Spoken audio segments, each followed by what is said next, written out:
Hey, what's going on YouTube land? It's your boy TJ and welcome to my YouTube channel, Wrestling Nostalgia, where I give my reviews of WWE shows and PLE events. And today we are going to be reviewing NXT March 26, 2024. So let's go ahead and get right into it. We have our opener match. This is Dijak versus Shawn Spears. They had a pretty decent opener match, and for whatever reason, Joe Gracie had an investment into this match. He poked his head from under the ring, and Shawn Spears had a chair on ringside, and Joe Gracie basically grabbed the chair, I guess, to get it from Shawn Spears for whatever reason. Mind you, Joe Gracie already had a feud with Dijak, so I don't understand why he helped him, but hey, it is what it is.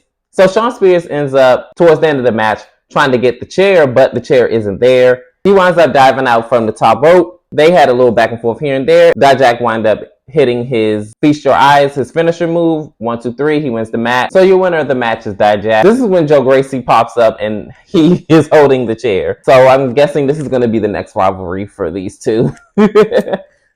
Very odd pairing. In this next segment, it is Roxanne Perez. And she cuts a promo basically saying that the NXT Women's Championship is going to soon be hers. She's tired of doing the things the right way and being the good girl. It didn't get her anywhere. She's going to do things her way now. So we're going to see where that's going to get her. In this next match, it is Thea Hale versus Jasmine. This match started off hot and heavy. Thea Hale just goes all out and attacks Jasmine at the opening bell and was just like going in on her, just wailing in. And then they wind up, going back and forth and here and there. But it looked like to me that Thea Hale dominated majority of this match. But the thing that stood out most to me about this match is when JC ended up on ringside. And I guess she's like having this little moment with her. And she's all like, and then she just slaps the hell out of Thea Hale. And she ends up getting rolled up. But then it was a 2 count, and then she wound up doing the Kimura lock, and then Jasmine taps out. Thea Hale wins the match. She ended up getting attacked by JC, and then this is when JC ends up getting beat up by Thea Hale. She's fighting back, but then this is when Kiana James and Izzy comes out to attack, and of course the numbers games catch up, and this is when Fallon and Kehlani comes out and helps Thea Hale and backs away the bad girls of NXT. So if I had to guess, I'm guessing that's going to be a 6-woman tag match between these 6 women.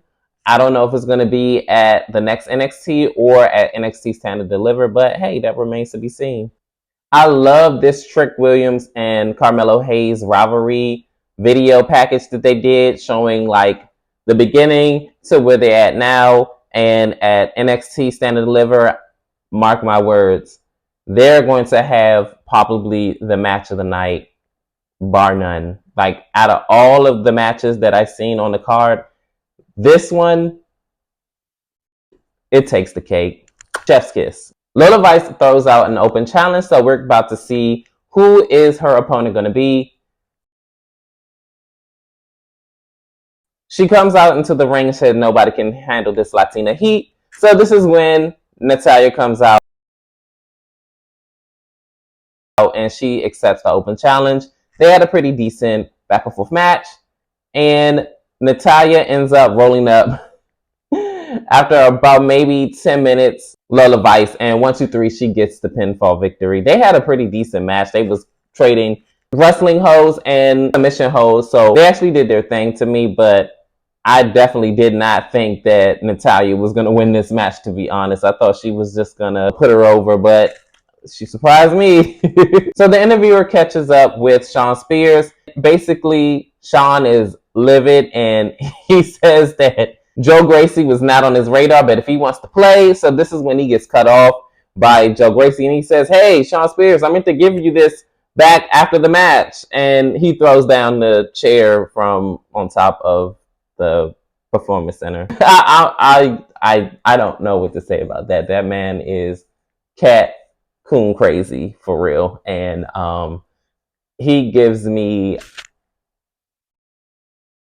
Mick Foley 2.0, except way more out there. Dragunov and Channing are getting ready for their matches, and once they get into the ring, I'm gonna be honest. Channing gets the jobber entrance where he's already in the ring, and I'm like, okay, that's a bad omen right there. But can I ask y'all a question? Did y'all think Channing was gonna pin the NXT champion? That was just, hey, it is what it is. Moving on. So let's just go ahead and cut to the chase. They had a pretty okay match to me. I'm gonna be honest, I wasn't really feeling it all like that. Of course, Dragunov wins. And I almost forgot to talk about the whole Dragunov and Tony D'Angelo rivalry that they have going on. I'm gonna be honest with you, I'm not really feeling their rivalry. Like, nobody asked for this. And Tony is more so known of a tag team specialist. I don't see him being a viable challenger for the NXT championship. So I don't know if this was purposely done to be filler or it's just a step into him being a single star or what it is. But this rivalry just haven't done it for me. And even when you listen to the reactions last week to his promo that he cut on Dragunov, it was damn near like dead silent. Not even lying. Like, go back and watch it last week. It was hard to watch. And I'm going to be honest with you, Tony just doesn't do it for me, to be real with you. Like, I see him as a tag team person, and I get that he wants to step out and be his own man, but I just don't see it for him. But let's just go ahead and move on. And then wait a minute. And then the week prior to that, they did like a dinner segment that I meant to talk about as well. It didn't do anything for me either, and it didn't really progress the storyline. He kidnapped him, and then he had him on top of some bridge, and then he left him out there to dry. And I was just like, okay, like,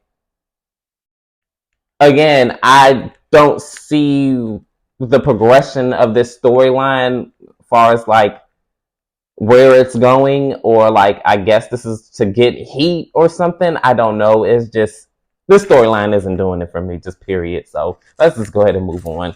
In this next segment, it is Trick Williams, and he's training for his match against Carmelo Hayes. They are in Philly, and basically we are getting introduced to his family and his uncle, which helped him in his trajectory in his career to become a pro wrestler. And I didn't know that, which is very awesome and great to hear that he had a great support system in his family. And we're going to see how everything turns out. Like I said before, this is going to be a match of the year candidate, and I cannot wait to see what's going to happen between Carmelo Hayes and Trick Williams at Stand and Deliver.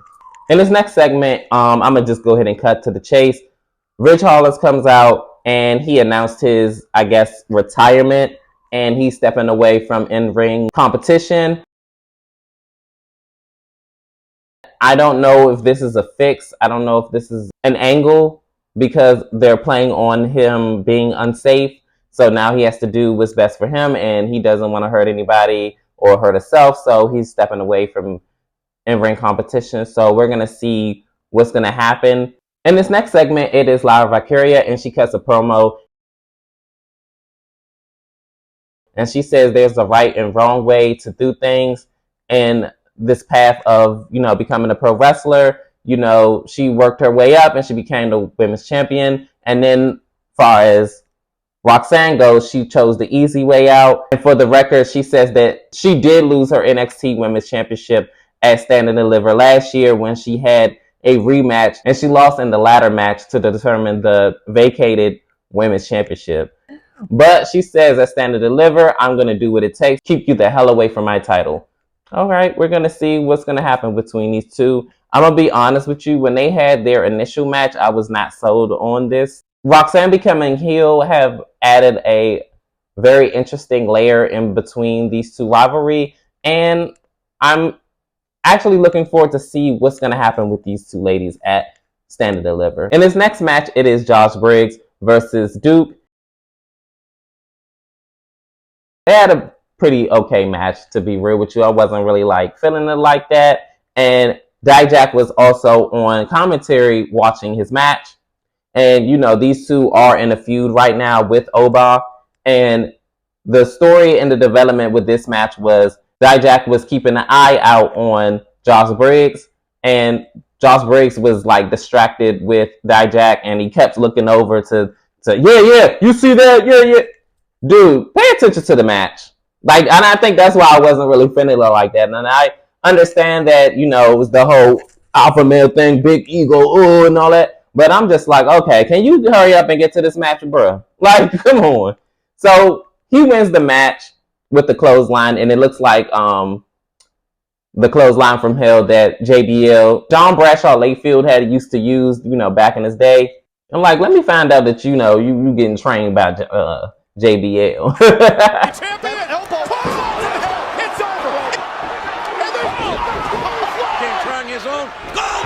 So he wins the match. So before Dijak and Josh could get into it, Oba interrupts and he lets them know that at Stand and Deliver, it is going to be a triple threat match for the North American Championship. And hey, he said he won challenges and he won all the smoke. In this next match, it is Braun Breaker and Baron Corbin versus the Alpha Academy. If the Alpha Academy wins this match, they are going to be inserted into the Stand and Deliver triple threat match and make it a fatal four-way for the NXT Tag Team Championships. But if they lose, that's it. It still remains a triple threat match. They actually had a pretty decent match, to be honest with you. And Alpha Academy actually kind of dominated this match, majority of this match. But the Wolf Dogs, Braun Breaker and Baron Corbin ended up winning this match with a powerbomb. Braun hits the spear, 1, 2, 3, and it is going to remain a triple threat match at NXT Stand and Deliver.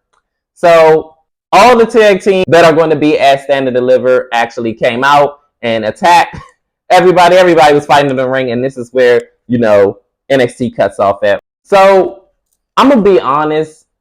I like half of the show, and then half of it was like,